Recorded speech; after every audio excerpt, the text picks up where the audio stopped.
नमस्कार, मैं रवीश कुमार। कहीं 0% मतदान तो कहीं 5 से 8% तक कम मतदान तो कहीं मतदाता सूची से ही लोगों के नाम गायब। ये चुनाव वोट डालने का हो रहा है या वोट नहीं डालने का चुनाव है? गर्मी को जिम्मेदार बताया जा रहा है, मगर यह भी बहाना लगता है।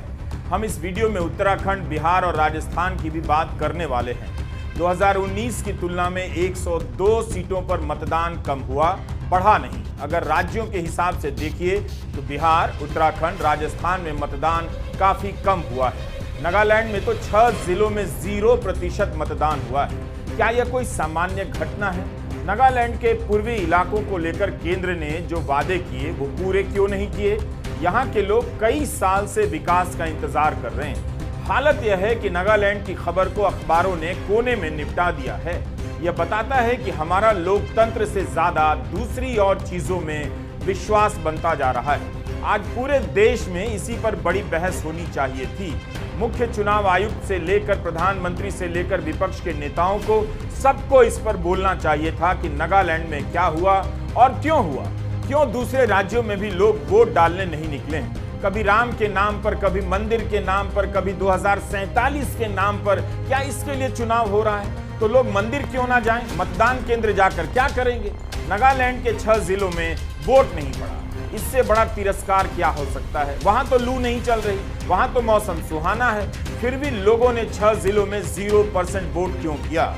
इन मतदान केंद्रों को सजाने में, यहां तक सुरक्षा कर्मियों और मतदान कर्मियों को लाने में कितनी दिक्कतों का सामना किया गया होगा। लेकिन 6 जिलों के कुल 4 लाख मतदाता अगर वोट ना डालें तो यह कोई साधारण घटना नहीं। 4 लाख में से एक भी वोटर वोट डालने नहीं आया। क्या यह चुनाव प्रक्रिया का मजाक नहीं? क्या इससे यह सवाल नहीं बनता कि मतदान केवल डांस ऑफ डेमोक्रेसी नहीं है कि डांस करते करते वोट देने चले गए? लोगों के इलाके में जीवन की बुनियादी सुविधाएं जब नहीं पहुंचती हैं तो लोग क्या करें? एक दिन डांस करें या साल भर प्यास से लेकर सड़क के लिए मरते रहे? आखिर इतना मीडिया, इतने अखबार डांस ऑफ डेमोक्रेसी बताने में लगे हैं तो लोग मतदान केंद्रों में डांस करने क्यों नहीं गए? नागालैंड के इन मतदान केंद्रों पर तो मतदाता छोड़िए, कोई डांसर भी नजर नहीं आ रहा। चुनाव आते ही अखबारों और चैनलों के कार्यक्रमों के नाम पूरे चुनाव को चिरकुट बना डालते हैं। लगता ही नहीं कि लोगों के लिए चुनाव हो रहा है। या तो मोदी के लिए चुनाव हो रहा है या किसी और नेता के लिए। हर समय सर्वे चल रहा होता है या फिर डिबेट शो में नेता और कार्यकर्ता एक दूसरे पर कुर्सियां फेंक रहे होते हैं। क्या यही परिपक्व लोकतंत्र का आचरण है? तो आम आदमी अपने घर चला गया, लौट गया, तो आप करते रहिए डांस ऑफ डेमोक्रेसी। और कौन बनेगा प्रधानमंत्री टाइप के कार्यक्रम अपने स्टूडियो में बैठकर। नागालैंड में जो हुआ है वो मतदान के बहिष्कार की सामान्य घटना नहीं। इससे राज्य व्यवस्था का सर शर्म से झुक जाना चाहिए कि लोगों ने उसे किस तरह से रिजेक्ट कर दिया। यह तस्वीर नागालैंड के मंत्री के घर के बाहर की है। पाइवांग कोन्यांग का घर है। इन्हें मतदान केंद्र पर जाने से रोका गया। ईस्टर्न नागालैंड पीपुल्स ऑर्गेनाइजेशन के वॉलंटियर ने घर को बाहर से घेर लिया। यही नहीं, राज्य सरकार के सलाहकार के घर को भी रोका गया, घेरा गया ताकि वे वोट ना डाल सकें। यहाँ एक विधायक को ईस्टर्न नागालैंड पीपुल्स ऑर्गेनाइजेशन के वॉलंटियर घर से बाहर निकलने पर रोक रहे हैं। विधायक भी वोट नहीं डाल पाए। पूर्वी नागालैंड में विधानसभा की 20 सीटें हैं, इनमें से 4 सीटें तो बीजेपी के पास हैं। तो क्या बीजेपी के विधायकों ने भी वोट नहीं डाला? ईस्टर्न नागालैंड पीपुल्स ऑर्गेनाइजेशन ने आह्वान किया था कि कोई वोट देने नहीं जाएगा। पूर्वी नागालैंड के 6 जिलों में करीब 4 लाख मतदाताओं ने वोट नहीं डाला। चुनाव आयोग का डेटा है कि नागालैंड में 56.91% मतदान हुआ है। कहां तो चर्चा इस पर होनी चाहिए कि देश के एक राज्य के लोगों की क्या मांगे हैं और वो मांगे कितनी सही, मगर इस पर कोई बात नहीं। फरवरी-मार्च 2023 में नागालैंड में विधानसभा चुनाव हुए। ईस्टर्न नागालैंड पीपुल्स ऑर्गेनाइजेशन ने बहिष्कार का ऐलान किया, लेकिन गृहमंत्री ने हस्तक्षेप किया और आश्वासन दिया कि इन 6 जिलों को अलग प्रशासनिक यूनिट में बदल दिया जाएगा ताकि यहाँ के लोग अपना प्रतिनिधि चुने और विकास के पैसे का अपने हिसाब से इस्तेमाल करें। तो फिर लोकसभा के चुनाव से पहले इनकी मांग क्यों नहीं मानी गई? ईस्टर्न नागालैंड पीपुल्स ऑर्गेनाइजेशन अलग राज्य की भी मांग करता है। इनकी बातों को कौन सुन रहा था? हर बात को टालते जाइए, मगर 100% वोट न देकर इन्होंने अपने मुद्दे को पूरे देश में पहुंचा दिया। कहां तो 100% मतदान का संकल्प लिया जा रहा था, इन 6 जिलों में 100% मतदान हुआ ही नहीं। बेहद चिंता का विषय है। नागालैंड में एनडीपीपी और बीजेपी की ही सरकार है। यहां एकमात्र लोकसभा की सीट एक ही है, एनडीपीपी के पास है, जो बीजेपी की पार्टनर है। इस पर तो आपका ध्यान नहीं गया होगा। इसी 12 अप्रैल को नरेंद्र मोदी की वेबसाइट पर एक लेख डाला जाता है कि मोदी सरकार ने नागालैंड के लिए क्या क्या कर दिया। इस आर्टिकल को पढ़ेंगे तो ऐसा लगेगा कि नागालैंड अमेरिका से भी आगे निकल चुका है। लिखा है कि नागालैंड विकास के पथ पर अग्रसर है, मगर इसी राज्य के 6 जिले के 4 लाख मतदाता इस दावे को नहीं मानते हैं कि विकास जीरो हुआ है, इसलिए वोट डालने नहीं गए। 6 जिलों के 4 लाख मतदाताओं ने प्रोपेगेंडा के ढोल को बीच बाजार में पटक दिया। आप नागालैंड को मोदी लहर की नजर से देखिए तो लहर का पता ही नहीं चलेगा। पूरे देश को एक रंग एक नेता की चर्चा से भर दिया गया है। लोगों की आवाज बाहर आती नहीं, तरह तरह की आवाजों की विविधता खत्म कर दी गई है। गोदी मीडिया में हर तरह से एक ही आवाज आ रही है, एक ही आवाज की बात हो रही है। तो एक दिन यही होगा जो नागालैंड के 6 जिलों में हुआ है। वहां तो लू नहीं चल रही थी, ना 40 डिग्री सेल्सियस तापमान था, फिर क्यों नहीं लोग वोट देने आए और इसकी चर्चा क्यों नहीं हो रही। सारे जानकार स्टूडियो में आकर यही बता रहे होंगे कि प्रधानमंत्री ने पूर्वोत्तर में अभूतपूर्व कार्य कर दिया है। इतनी बार दौरा किया, लेकिन एक बार भी नहीं कहेंगे कि मणिपुर प्रचार करने के लिए भी नहीं गए और पूरे साल नहीं जा सके। मणिपुर में मतदान का हाल हमने देखा, उसी पूर्वोत्तर का यह भी हिस्सा है। यहाँ प्रधानमंत्री मोदी प्रचार तक करने नहीं गए। इंटरव्यू में कुछ भी बोल गए कि केंद्र ने समय पर दखल दिया तो हालात सामान्य हुए। ये हाल है उनकी बात का और मीडिया में प्रधानमंत्री के इंटरव्यू का।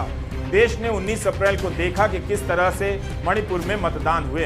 बूथ लूटने से लेकर ईवीएम मशीन जलाने की घटना हुई, गोलियां चली मतदान केंद्रों के बाहर। वहां जगह जगह महिलाएं हिंसा का विरोध कर रही थी। मणिपुर के बारे में चुनाव आयोग का डेटा कहता है कि 72.17% मतदान हुआ है।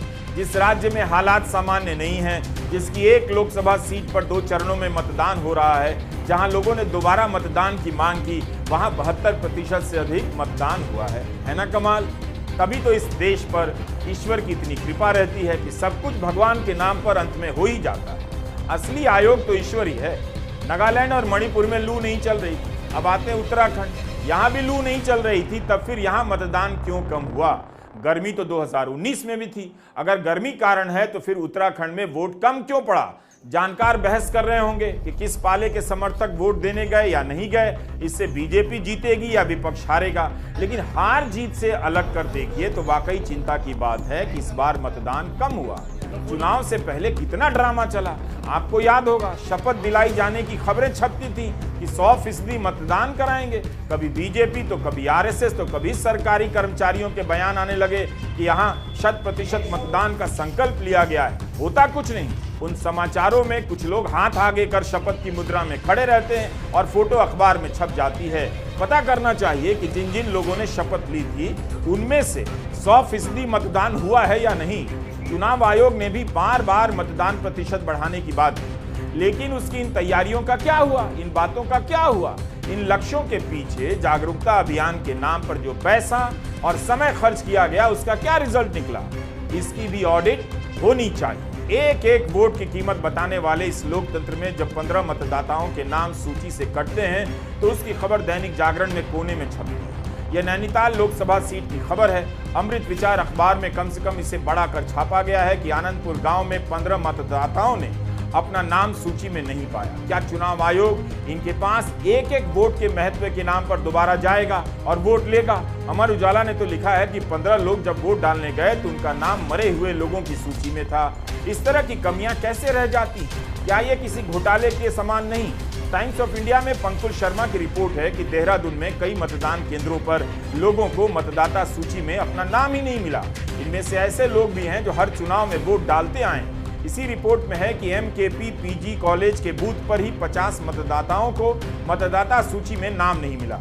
इस रिपोर्ट के अनुसार जावेद को जब अपना नाम नहीं मिला तो टोल फ्री नंबर पर शिकायत भी की, मगर कुछ नहीं हुआ। देहरादून में 6% मतदान कम हुआ है 2019 की तुलना में। जब आप ऐसी छोटी छोटी खबरों को एक जगह जमा कर देखते हैं तब पता चलता है कि मतदान के दिन क्या हुआ।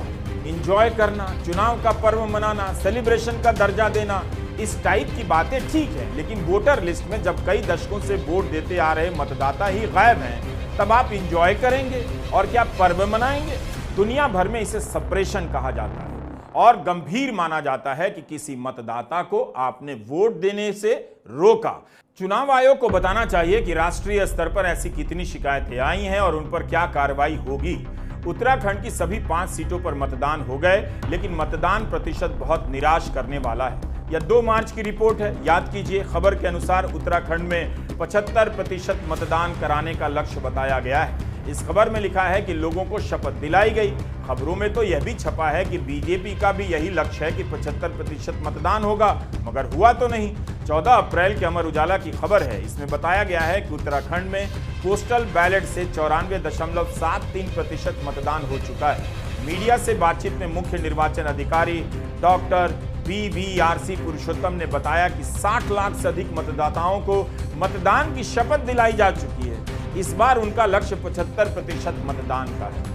60 लाख लोगों को शपथ दिलाई गई। क्या इसकी ऑडिट नहीं होनी चाहिए? अगर 60 लाख से अधिक मतदाताओं को शपथ दिलाई गई है तो सभी ने वोट क्यों नहीं डाले? उत्तराखंड में 83 लाख से या 84 लाख से अधिक मतदाता हैं। आप 60 लाख से अधिक मतदाताओं को शपथ दिला देते हैं, मगर ये सभी वोट डालने नहीं आते। ये कैसे संभव है? और जब वोट पड़ा तो 60% का भी औसत नहीं। क्या सारा देश हेडलाइन मैनेजमेंट से ही चल रहा है? प्रधानमंत्री मोदी ने तो 2022 में कहा था, पंचायत से लेकर लोकसभा चुनाव में 75% मतदान का लक्ष्य दिया था। 25 जनवरी को मतदाता दिवस मनाया जाता है। उस दिन प्रधानमंत्री मोदी गुजरात के पन्ना प्रमुखों को संबोधित कर रहे थे। हम तय करेंगे हमारे बूथ में, मैं जहां पन्ना प्रमुख हूं उस पन्ने पर जितने लोगों के नाम हैं, मैं कम से कम आजादी के 75 वर्ष के निमित्त 75% वोट हमेशा करवाऊंगा।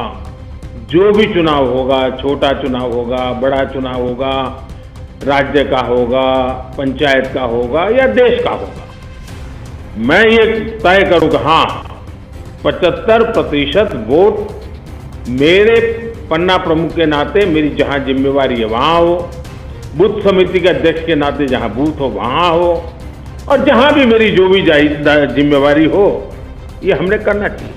लगता है बीजेपी का पन्ना प्रमुख और बूथ प्रभारी भी प्रधानमंत्री का यह संदेश भूल गया। हो सकता है कि उसे भी कुछ नहीं मिल रहा हो, वरना यह तो प्रधानमंत्री मोदी की भी नाकामी है कि उत्तराखंड जहां बीजेपी का शासन है, जहां वे विकास ही विकास का दावा करते हैं, वहां 75% तो क्या 60% मतदान नहीं हुआ। मूल बात है कि मतदान ज्यादा हो, इसके लिए क्या किया जाता है, और जो भी किया जाता है उससे केवल हेडलाइन बनती है या उसकी ऑडिट भी होती है, समीक्षा भी होती है। यहां एक और चीज नोट कीजिए, सारा जोर मतदान पर है कि मतदान का प्रतिशत बढ़ाना है। मतदाता किस बात पर वोट डाले, उसके पास बराबरी से सूचनाएं पहुंच रही हैं या नहीं, विपक्ष के उम्मीदवारों का पोस्टर होर्डिंग है या नहीं, या केवल चारों तरफ बीजेपी का ही होर्डिंग नजर आ रहा है, इस पर कोई बात नहीं होती। उसके मन की बात नहीं सुनी गई तो वह घर बैठ गया। आप बनाते रहिए इतना उतना प्रतिशत मतदान होगा।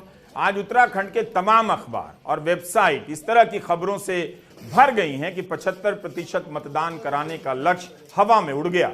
उल्टा इस बार 2019 की तुलना में मतदान कम हुआ। 2019 में 64% मतदान हुआ था, तब बीजेपी को राज्य में 61% वोट मिला था। इस बार 53.56% मतदान हुआ है।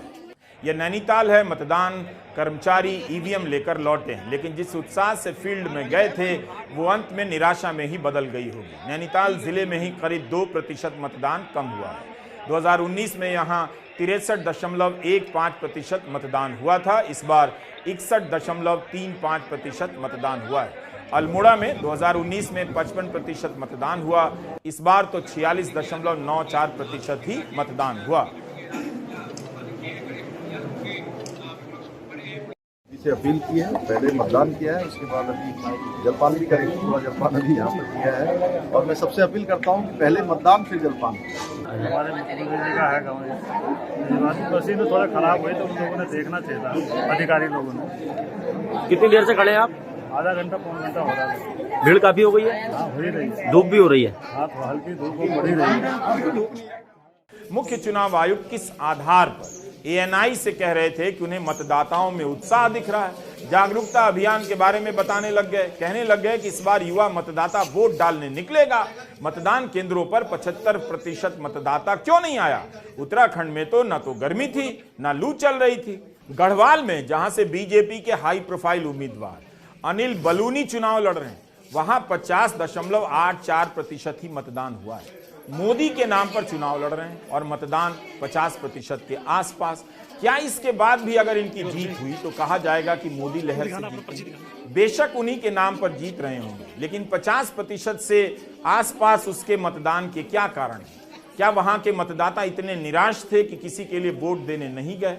2019 के मुकाबले गढ़वाल में 5% कम मतदान हुआ है। कहां तो बढ़ जाना चाहिए, कहां वहां घट गया। यही नहीं, चुनाव आयोग से शिकायत की गई कि बलूनी जब वोट डालने गए तब उनकी वीडियो बनाई गई। उत्तराखंड के सामाजिक कार्यकर्ता अनूप नौटियाल ने अपने YouTube चैनल पर कम मतदान का विश्लेषण किया है। उनकी बातों को सुनिए तो पता चलेगा कि मतदाता मौसम के कारण नहीं, किसी और वजह से उदासीन हो चुका है। एक पिटी हुई फिल्म होती है जो कि लोगों के दिल को नहीं छू पाती है। कहीं ऐसा तो नहीं है कि जो पॉलिटिकल पार्टीज ने, जो दो प्रमुख राजनीतिक दल हैं, विशेष तौर पर जो रूलिंग पार्टी है, जो उन्होंने मुद्दे उठाए वो पब्लिक के मुद्दे थे ही नहीं। भाई पब्लिक के मुद्दे तो उत्तराखंड का जो युवा है, इस समय लाखों की संख्या में यहाँ पर बेरोजगार युवा हैं, तो चाहे वो बेरोजगारी का मसला हो, चाहे वो महंगाई का मसला हो, चाहे वो पलायन का मसला हो, चाहे वो wild life man animal conflict का मसला हो, चाहे वो जलवायु परिवर्तन का मसला हो, जो लगभग 500 गाँव जो हैं जिनका विस्थापन होना है, चाहे उनका, ऐसे तमाम मुद्दों की फेरिस्त उत्तराखंड राज्य में। क्या ये सारे के सारे जो जेन्युइन मुद्दे थे ये हाशिए पर रख दिए गए और जो ऐसे मुद्दे थोपे गए जिससे उत्तराखंड का जो वोटर था बिल्कुल विमुख हो गया? तो ये ऐसा एक बास्केट ऑफ इश्यूज है जिसके कारण कहीं ना कहीं इतना बड़ा डिक्लाइन जो है इस बार हमें 2024 के इलेक्शन में देखने में आया है। भले बीजेपी जीत जाए, लेकिन बेरोजगारी से लेकर महंगाई के मुद्दे पर जनता की उदासीनता बता रही है कि पोस्टर और होर्डिंग पर केवल नरेंद्र मोदी का फोटो लगा देने से और अकेला छाप देने से मतदाताओं में उत्साह पैदा नहीं हो जाता है। क्या आपने नोट किया कि ज्यादातर जगहों पर उम्मीदवारों के भी फोटो नजर नहीं आते, केवल मोदी का ही फोटो पोस्टर या होर्डिंग में नजर आता है। पत्रकार से लेकर विरोधी दल के नेता इस बात को उठा रहे हैं कि जिस पार्टी के पास हजारों करोड़ रुपए का चंदा है, उसके पोस्टर पर एक ही नेता का फोटो क्यों है? क्या अगर उसमें 2 या 3 नेताओं का फोटो आ जाता तो पोस्टर या होर्डिंग का बजट 3 गुना बढ़ जाता? जहां उत्तर प्रदेश देश का सबसे बड़ा प्रदेश है, डबल इंजन की सरकार में जो दावा करते रहे डबल इंजन, उनकी होर्डिंग देखिए आप कि अब डबल वहां पर नहीं दिखाई देते हैं, अकेले दिखाई दे रहे हैं। इनके प्रत्याशी होर्डिंग से गायब हैं और चुनाव के बाद होर्डिंग पे जो अकेले हैं वो भी गायब हो जाएंगे और सफाया होने जा रहा है। 2019 के लोकसभा चुनाव में उत्तराखंड में बीजेपी ने सभी 5 सीटें जीत ली थी। इस बार भी ऐसा कुछ कहा जा रहा है, लेकिन 5 से 7% मतदान का कम हो जाना साधारण बात नहीं। अब आप जरा पता कीजिए, तमिलनाडु में बीजेपी के एक नेता हैं के अन्नामलाई। इनका इस चुनाव में किसी भी नेता या आम मतदाता से सबसे ज्यादा इंटरव्यू हुआ है। यूपी के मुख्यमंत्री योगी आदित्यनाथ से भी ज्यादा हुआ होगा, उनसे भी ज्यादा चर्चा अन्नामलाई की हो रही थी। पता नहीं पत्रकारों के पास उनसे जानने के लिए कौन सा प्रश्न और रहस्य है कि वो कोयंबटूर से लेकर चेन्नई की दौड़ लगाने लग गए। अन्नामलाई का जितना इंटरव्यू हुआ है, प्रधानमंत्री ने अपने इंटरव्यू में इस नेता का नाम लिया है, उस हिसाब से तमिलनाडु की सभी सीटें बीजेपी को ही जानी चाहिए। जो चैनल बजट का रोना रोते हैं और अपने रिपोर्टर को राजस्थान के गांव में पानी की समस्या कवर करने नहीं भेजते, वही चैनल अपने पत्रकारों को तमिलनाडु भेज रहे थे ताकि अन्नामलाई का इंटरव्यू हो। जैसे इस देश में मोदी से भी कोई दूसरा बड़ा नेता पैदा हो गया है। अंग्रेजी से लेकर हिंदी अखबारों में देखिए अन्नामलाई को लेकर कितने लेख छपे हैं। कोयंबटूर की एक सीट से लड़ रहे इस नेता का कितना इंटरव्यू हुआ। प्रधानमंत्री से किस भाषा में आप बात करते हैं, खाते हैं तो कौन सा चीज खाते हैं, फालतू के सवालों से मीडिया का स्पेस भर दिया जाता है। प्रधानमंत्री मोदी तो इंटरव्यू से लेकर अपनी रैलियों में अन्नामलाई का गुणगान करने लग गए। जब डीएमके के एक बड़े नेता ने हमारे युवा नेता अन्नामलाई जी के बारे में पूछा गया तो डीएमके नेता ने अहंकार में कहा, कौन है वो Annamalai? Who is that? Who is that? और अपमानजनक शब्दों का इस्तेमाल किया। यह अहंकार तमिलनाडु के महान कल्चर के खिलाफ है। यह अहंकार तमिलनाडु के लोगों की कभी पसंद नहीं आएगा। एक पूर्व पुलिस अफसर के लिए, बैकवर्ड क्लास से आने वाले एक युवा के लिए, ग्राउंड पर इतना काम करने वाले युवा के लिए जो शब्द डीएमके ने कहे हैं वही उसका असली कैरेक्टर है। सारा गोदी मीडिया और सारी बीजेपी मोदी का प्रचार कर रही है और मोदी अन्नामलाई का। ठीक है, आप नेताओं का इंटरव्यू करें, किया जाता है, करना भी चाहिए, मगर कहां अति हो रही है उसे भी समझना चाहिए। यहां मुख्यमंत्री से लेकर तमाम स्टार प्रचारक बीजेपी के घर बैठे रह गए, रैली की रैली करके लौट आए, मगर इंटरव्यू चल रहा है अन्नामलाई का। हालत यह है कि अन्नामलाई भी कह रहे हैं कि दोबारा चुनाव कराने की मांग करेंगे। वोटर लिस्ट में मतदाताओं के नाम नहीं थे। यह किस पर सवाल है? क्या यह चुनाव आयोग पर सवाल नहीं? उनका कहना है कि कोयंबटूर में 1 लाख मतदाताओं के नाम गायब कर दिए गए। यह तो बहुत बड़ी बात है। चुनाव आयोग कर क्या रहा था? इतनी बड़ी संख्या में मतदाताओं के नाम कैसे गायब हो गए? बीजेपी के पास धन दौलत कार्यकर्ता सब है, बल्कि बीजेपी के पास ही है, मानव संसाधन से लेकर कार्यकर्ता तक। तब क्या इन्हें यह बात पहले पता नहीं चली कि 1 लाख मतदाताओं के नाम मतदाता सूची में नहीं है?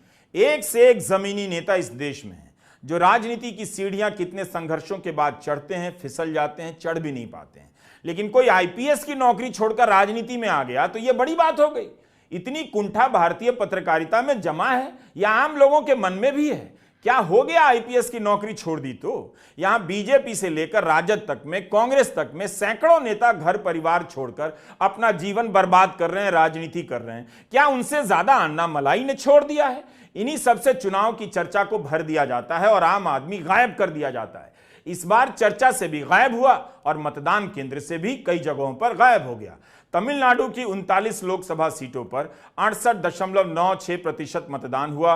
पिछले 3 चुनावों में यहां मतदान 72% से अधिक रहा है, लेकिन इस बार वहां भी कम हो गया।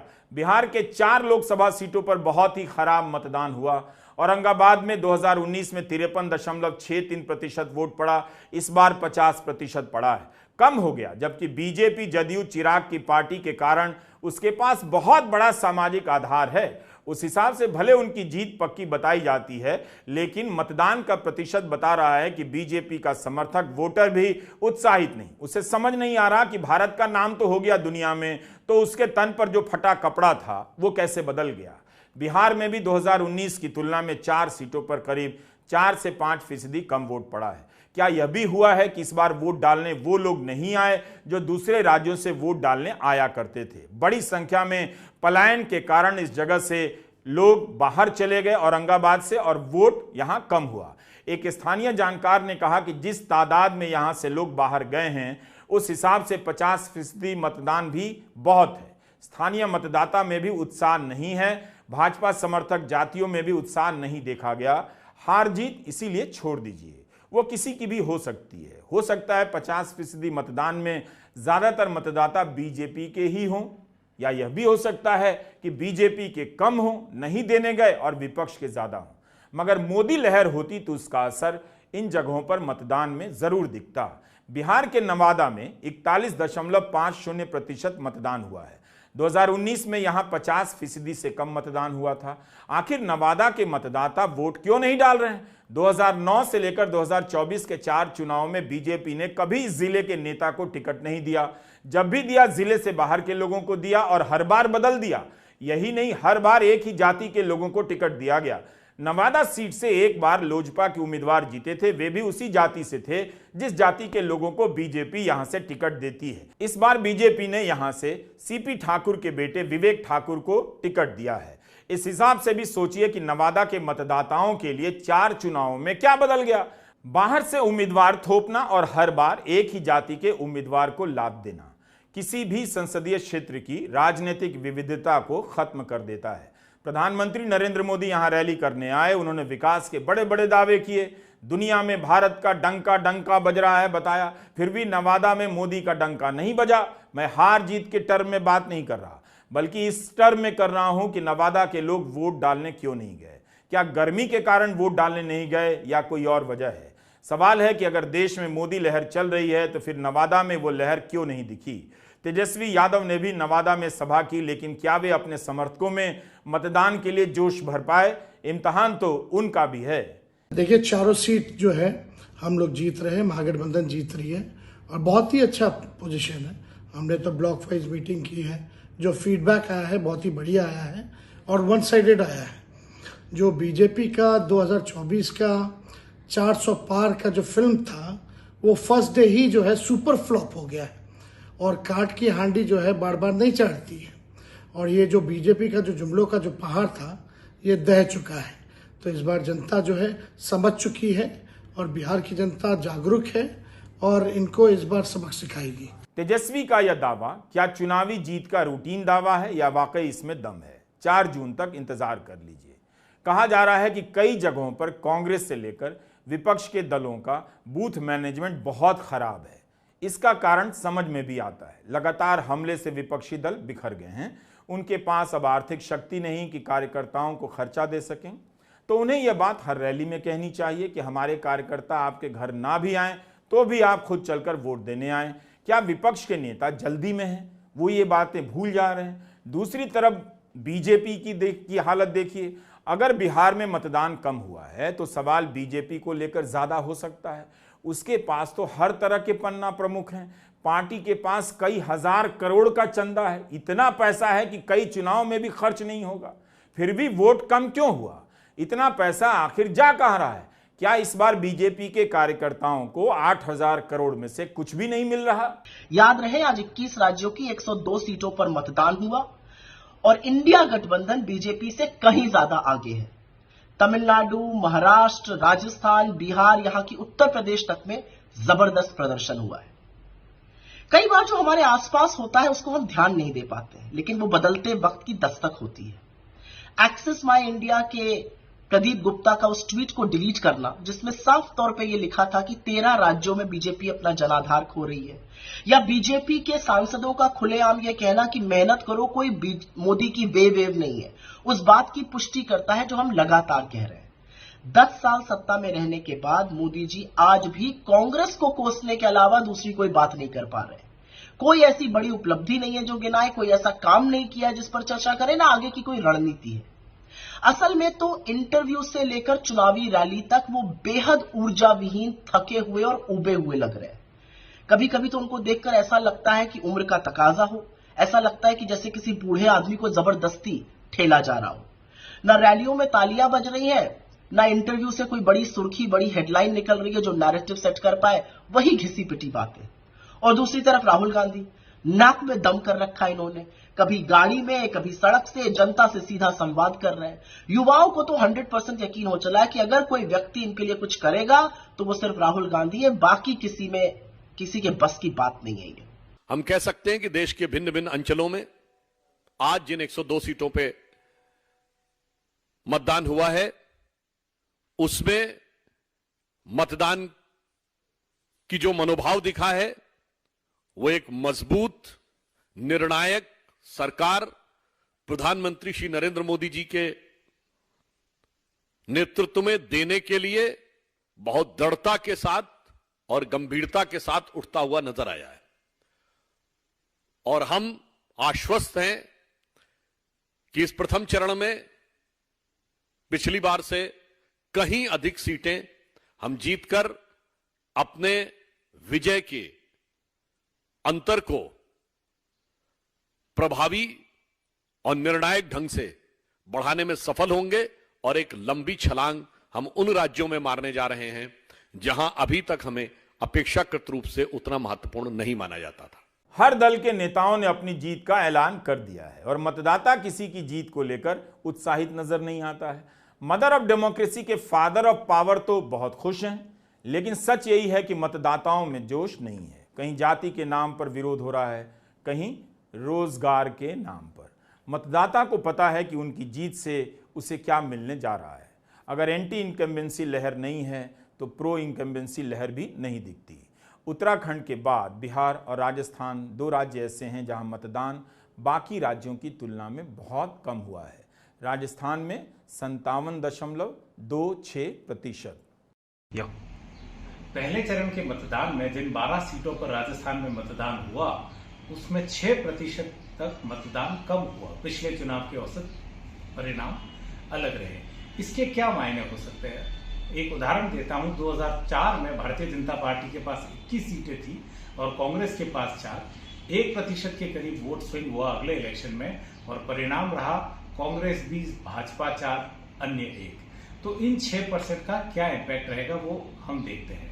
सबसे ज्यादा अगर कहीं मतदान में बदलाव हुआ है तो झुंझुनू में 9.5% मतदान कम हुआ। यानी यहाँ पे जो कांग्रेस कैंडिडेट है ब्रजेंद्र ओला, उनको एक बड़ी एज मिल रही है। इसी तरह चूरू की एक चर्चित सीट है जिसपे भी मतदान करीब 3% कम रहा। यहाँ पे भी कांग्रेस को एज है। और एक सीट है, अगर हम देखें, सीट आती है हमारी करौली में भी 6% के करीब मतदान कम रहा। तो यहाँ चांस है कि कांग्रेस, अगर हम कांग्रेस भाजपा दोनों के नेताओं से बात करते हैं तो अभी तक ये सामने आ रहा है कि जिन बूथ्स पर कांग्रेस मजबूत है वहां पे उन्होंने वोटिंग करवाई है और भाजपा के कई बूथ्स पे वोटिंग कम रही और पैनिक बटन बजा। भाजपा के सूत्र बताते हैं कि चूरू, दौसा और झुंझुनू ये उनके लिए रेड फ्लैग सीट्स है और नागौर और करौली धौलपुर 50-50% का रेशियो है। तो कुल मिलाकर अगर देखा जाए तो भारतीय जनता पार्टी की जो एक्सपेक्टेड विन है वो अभी तक इस चुनाव में पहले चरण में नहीं दिखती। कांग्रेस को और उनके घटक दलों को फायदा होता नजर आ रहा है। अविनाश कल्ला राजस्थान के पत्रकार हैं जो चुनावों के दौरान तमाम संसदीय क्षेत्रों और विधानसभा क्षेत्रों का खुद दौरा करते हैं और वहां का हाल लेते हैं। अब हम आते हैं बंगाल पर। गर्मी तो पश्चिम बंगाल में भी थी, लेकिन 80.55% मतदान वहां कैसे हुआ? बंगाल में कूच बिहार, जलपाईगुड़ी, अलीपुरद्वार की 3 लोकसभा सीटों पर मतदान हुआ है। ये तीनों सीटें भाजपा के पास हैं। तीनों सीटों के मतदान का औसत 80% से अधिक है। पिछली बार पहले चरण में 6 सीटों पर मतदान हुआ था। अगर यही हाल रहा तो अगले लोकसभा चुनाव में बंगाल में एक चरण में एक ही सीट पर मतदान होगा। क्या पता यह भी वजह हो, वोटर दिन भर इंस्टा पर रहता है, उसे इंस्टा पर आप ठेल देते हैं और चुनाव करा रहे हैं 2-2 महीने में। वो कब तक अपना इंटरेस्ट होल्ड करेगा, यह बात देखने की है। लेकिन इस चुनाव में जो मतदान कम हुआ है उसके लिए गर्मी का बहाना बहुत दमदार नहीं लगता है। कारण कुछ और है।